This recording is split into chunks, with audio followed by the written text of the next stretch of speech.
This is the Keurig I bought back in September of 2020, and I've yet to descale it and clean it properly, so let's do that now. I do give it a good wipe down from time to time, but it's been a while, so let's start there.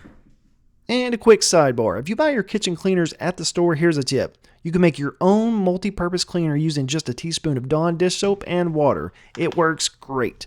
No need to go out and spend $5 to $10 for any fancy cleaners. And if you want to increase the power of that, add a bit of white vinegar. If you want to add some fragrance to that, just add a splash or two of your favorite essential oil.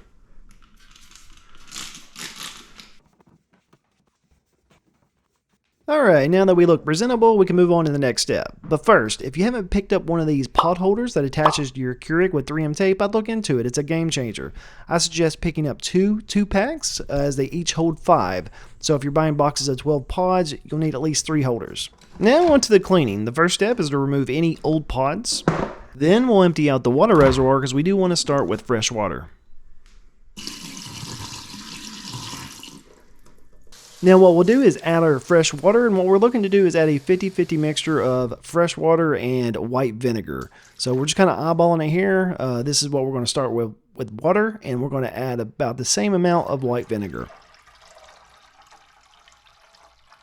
Alright, this looks about right, and you can even go more if you wanted, but this mixture is what's going to clean and descale the insides of our Keurig. Now just power on, open and close the pod holder, and run the large cup cycle. This first run will show you how nasty the insides are, and honestly mine weren't that bad. But here is a quick tip. Do not pour hot or boiling water into the side of the sink with the garbage disposal. It can liquefy any food that's in there and potentially cause clogs. Here's an important step. After the first run through with the cleaning mixture, take a 15-minute break. The point here is to let that cleaning mixture sit inside the Keurig for 15 minutes and loosen up any mold or nastiness that's built up over time.